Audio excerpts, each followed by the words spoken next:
Why is it always when I want to record a video, I either need to go to bed, I just came back from the workout and look like this, or there's some other place that is just not ideal for filming. Anyways, I promise to make more YouTube videos. I will hold that promise. I'll just have to look like this and you guys have to deal with it. But if you want more videos, put a like and subscribe and let's go. My name is Katya. I am a vegan powerlifter and bodybuilder and a coach at Total Body Lab. And today we are going to talk about gym anxiety. Honestly, I really want to talk about this today because so many of my newbie lifter clients deal with that, and disproportionately, unfortunately, more women deal with that than men. I'm not really sure why. Maybe it is less stigmatized to lift heavy if you're a dude, or maybe there's a whole bunch of other reasons into which we will go today. Have you ever had gym anxiety? If you have, can you comment down below and let me know how exactly it felt? When did it hit you? What was going through your head? Did you just get upset and leave? What did you do? How did you fix it? Did you cry? Did you just snap at somebody? Did you think nasty things in your head? Because those are important things to talk about for people like me who have been lifting for a while. I do get frustrated with my lifts sometimes, but I do also recognize that there will always be another day. I can always do better. If there's something terrible that has happened to my body and it does not act the way it normally does, I can just take it slow. I'm used to it. I don't think I've ever had gym anxiety because when it comes to workouts, I'm pretty patient. But it is really sad how some newbie lifters really let that get to them. And by saying newbie, I mean people who maybe have been training in some other way, maybe have been running, maybe have been training at the house. Some people had done group sports. Newbie lifter is somebody who hasn't really touched heavy weights, in my understanding, how I am describing in this video. Compounds such as squat, bench, deadlift, pull-up, row, overhead press, snatch, jerk, Olympic lifting movements, CrossFit style training. I'm talking about people who have never tried that and really are frustrated when they start to learn it.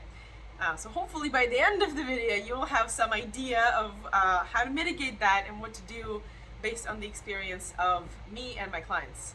And just to throw that out there, I'm a certified personal trainer. I'm not a doctor and I'm not a dietitian. So this video is for entertaining purposes. Disclaimer done. So today I had a workout with one of my clients. We had an in-person session and she has been lifting at Planet Fitness for a while, but she has been kind of avoiding the section with heavy weights, even though I was like, heavy weights at Planet Fitness? That exists? But yeah, heavy weights for her. So things that are not a machine, free weights such as dumbbells. I think Planet Fitness has dumbbells up to 45 pounds and barbells up to 70 pounds, the little short barbells. So if you're a beginner lifter, you can still squat with them. You can, there's no racks. There's only Smith machines at Planet Fitness. But you can bench in the Smith machine. It's not the same, but you still can do something. You can probably manage to bench a bunch of dumbbells. You can do a lot of free squats, front squats, if you manage to get the barbell onto your front or back. You can definitely do overhead presses with those. And I had an impression that my client was ready to learn the compounds from powerlifting, which will be the base of her training, since she's learning how to be strong and really support some parts of her body that were weaker that she would like to work on. So we started with the squat and she did well. There were some mobility issues that most people have, so I took notes. We moved to bench press, or I would say bench press type movements. So we tried that and the push-ups, it's the same movement essentially. And by the time we got to deadlift, she was kind of slowly getting more frustrated and thinking like, something isn't working, something isn't working with my movement. I'm seeing you do this, because I would demo the exercise and explain it, and then she would go repeat it. Why does it not look the same on the video when I would film it and show it to her? I really like to do that, by the way. If you have never filmed yourself in the gym, here's a pro tip. Most powerlifters who want to work on form, with coaches and coachless, they film themselves, and then they watch that in the break in between their sets, and kind of mentally think, okay, I need to fix this, this, this. Great, I'm going to try to do that in the next set. So your mind-muscle connection starts to really accumulate. So anyways, I would show my clients her videos. She would understand what she would need to fix and then go try to do that. And obviously not able to fix all of the things, because this is her first time in the gym. This is her first time trying to do a barbell back squat, trying to do proper push-ups and deadlift. So we get to the deadlift, and she has a little breakdown. She tries a couple times. It is a very technical movement. Nobody gets it from the first go. Of course, everybody watches everybody else do it with such ease after years of training, but people are like, oh yeah, it looks easy, I can totally do that. And then they take it personally upon themselves. They're like, oh, I'm incapable, I'm this, I'm that, I can't. So she tried deadlift a couple times, had a little mental breakdown, started crying in the gym. She was definitely not the first person to cry in the gym or on the phone with me when I would just be like talking with a client and asking, what's your why? Why are you doing this? What is your goal? For some reason, some people just, if they're not like super experienced, and if it hasn't worked and stuck with them before, they would really get frustrated and think, if I'm, such an age, such a position, such something, if I'm good at something else, why do I suck at this so much? So I think that's what was going through my client's head, and I didn't know how to help her. So I was just there and gave her some space. We had a second go at the deadlift, which was much, much better. She actually pretty much nailed the movement with some minor tweaks. Very good for a beginner. We were going for reps, obviously. We were not testing any maxes today, but her state kind of changed. When she gave it a second and a third go, she just realized that, one rep is worse, one rep is better, and she couldn't believe that she could pull this much weight with such ease with only minor tweaks. So if you are a beginner and you're just afraid to do something because you think you're going to look stupid, you think, Kat, do not touch the camera. Kat. Oh my God. Okay, if this collapses, this is my cat's fault. Yeah, essentially from what I have seen in the people that I train and how they dealt with their insecurities is we would usually add one compound movement at a time, say one per workout or one per week or however many you can take throughout this period of emotional strength. Say during the week you have, 10 minutes of just total badassness, when you can take that badassness and go to the gym and spend it on a squat, or you can spend it on a deadlift. Budget your badassness and your strength, your mental strength of thinking, all right, I am not gonna worry about it. I'm just gonna go and I'm gonna squat, or I'm gonna deadlift, I'm gonna touch the barbell. Nothing bad is gonna happen. People are not gonna think I'm stupid. I'm just gonna do it. Do it however many times during the period of time is comfortable to you, and then try to increase that a little bit. Film yourself and see that, no, you don't look like a fool. Most of the people in the gym probably look more like a fool than you, because you actually care about progress. You're filming yourself. You're giving yourself this instant feedback in the gym. You're sending the video to your coach.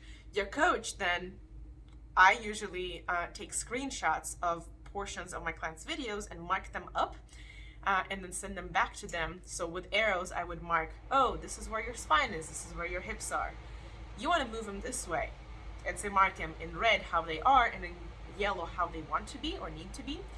And then send them back, and then they save those, look at them in the gym. So technically, if you're doing all this work, you are a lot more savvy than people who are just going and bro lifting without even any program, or with a stolen program when they just took it off of some famous lifter and they're just repeating everything thinking they're gonna have the same result. It's like the dumbest thing that people do that they think is gonna work. It blows my mind. So yeah, obviously my clients have custom programs that my team wrote for them. They have a coach who can always respond. So even if the workout looks imperfect, they still gather that data and then try to make it better every time. Okay. A number 2 thing that I want to address is trying to correct in the moment. So that would be, for example, if you are with the weight, say you're deadlifting, and you realize your lower back is rounded. You have already started pulling the bar from the floor, and then you realized it, and then you're like, oh shit. And you're trying, instead of just continuing the movement and trying to finish it up, or putting the bar back down, readjusting and starting over, you're trying to adjust in the motion. That usually leads to injury if the weight is heavy. If the weight is not heavy, it could probably be fine, but it's not good. Don't do it. Hi, cat. Don't touch the camera. Don't touch the camera. Oh my gosh. Sorry, cat touched the camera. And I'm trying to mitigate. I hope this is fine. Where were we? Yeah, don't correct your movement during when you're with the weight. Either drop the weight down and reset, or you can just finish the movement if the weight is not super huge. If you know they're like, oh, okay, I'm doing this wrong, but let me just get up and with the next rep I'll get it. You can do that way. Correcting with the weight is usually not a good idea, even if your anxiety is yelling at you like, oh, just fix this and it'll be perfect. Yeah. Number 3. Hey, kitty. Number 3. When you are watching the videos of your lifts, if you are a smart person, which you probably are, you probably see, okay, say my hips are shooting up in the squat, the bar is like folding my shoulders down. I'm doing essentially bringing hips up and then doing good morning. Not cool. I know exactly what I need to do. Let me go do it. It's like your 3rd day in the gym. You understand the directions from your coach. You like the program. It's not super heavy. You go and try to do it. Same thing. You go and try to do it. Same thing. You're so frustrated because you know exactly what you need to fix. Why can't you do it? Well, how many days did it take you to learn how to ride a bike? What about write? Have you been made to write cursive? Or in some other way? Have you learned a new language? It even sometimes is like, if you've learned a language with characters, it's even hard to just nail that character. But you're not frustrated about that. You know it takes time. So why are you frustrated about not being able to control the movement of a certain body part, be that knee, hip, shoulders, anything else, without prior experience? That's the thing. Your brain forms neuron connections when you are learning new skills. How many days did they say it takes to learn a new skill so it actually becomes more natural? Say, learn to write with the left hand. I bet if you start writing with your left hand right now, it will look like shit. I can't do it. It would just be struggle squiggle for me. You know, but they say about 21 days is enough to kind of sort of learn a habit or a new movement pattern that you can actually control with your brain. So if you understand that, please do not be frustrated when you understand what you need to fix with your lifting but you can't do it. And of course, all of these people demonstrating the movement, it looks easy for them because they've been doing this for years. Like, I've been lifting for years. I've been training people for years. So it is natural to me to squat properly unless something hurts or I'm cold and not warmed up or whatever it may be. But then I just understand. I come to the gym, I warm up. If I'm in a good rested state and I'm ready to go work out, it's pretty much natural. When I learn new movements in the gym, that also happens. I'm gonna struggle less, just like you. But am I gonna cry about it? No. I know it takes time. I know I need to be patient.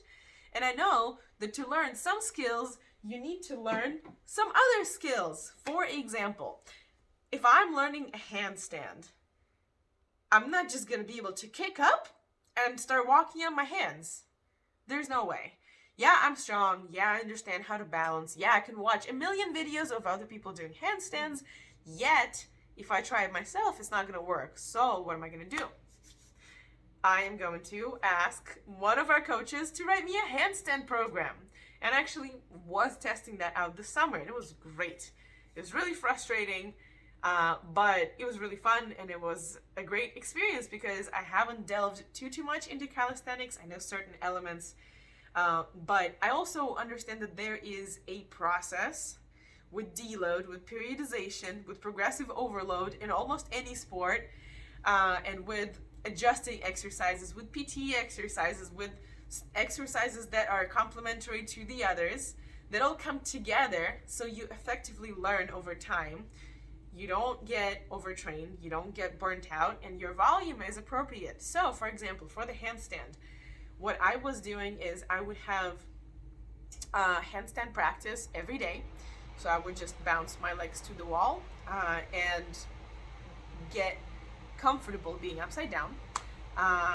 So that was in the morning. In the evening, 5 days a week, I had my short workout. And usually that involved 0 handstands, at least in the beginning, which was kind of frustrating and weird to me. But that is also the same reason why sometimes a client will come and they would want to learn powerlifting, for example, or bodybuilding, and they have almost no compounds.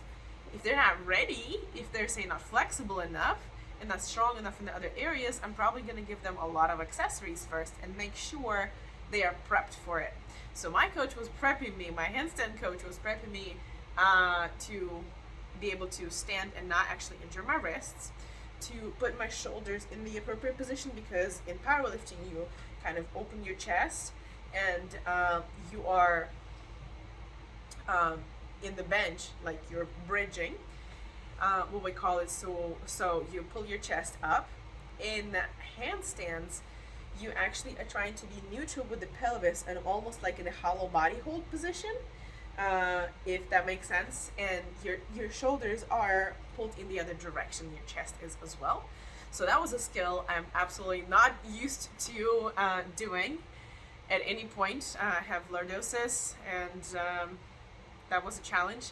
So I was training my back and my shoulders to actually behave the way I wanted to, when I wanted to. So when I'm upside down, I can use that skill. And you know how long it took? It actually took about 3 weeks, about 21 days for me personally to figure it out.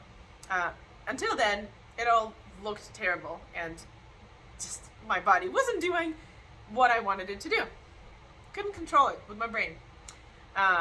So some of the workouts involved a bunch of abs and hollow body holds. Some of the workouts involved things for my posterior chain, so everything on the back of my body, from lats to traps to Господи, как они называются? To calves. Sorry, I forgot the English name for calves. Икры. Yes, and some of the exercises involved balance work and just flexibility, mobility for my hip flexors, and for some other muscles that are helping me balance and not fall down when I'm upside down. So yeah, but the handstands, we only started adding more of in the end after I already had like a month or 2 months of this like basic training, and I could actually work on a skill being upside down without really that much injury risk, or with more control to my body. That was so rewarding. But if I haven't completed those pre-training phases, it just didn't make sense to me. So if you are afraid to train in the gym, if you haven't been to the one where you felt comfortable just using all the equipment or knowing exactly what to do, I recommend get a coach and learn as much as you can. Just be a sponge and suck all the information that they provide. Ask them a lot of questions. They're there for you. If you hired somebody to teach you how to train, really, really get the most out of it. My team is happy to serve you if you would like. TotalBodyLab.com has a coaching application, and we do have some availability for new clients. Typically, if we don't, I will let you know if there's a waiting list, but usually we're pretty good about that. Or find another coach that works for you. It doesn't matter. What matters is that you're actually not afraid to go and execute the program that they wrote for you if you really trust them, and they are there to make it so you're not exhausted with all of the compounds if you're not ready.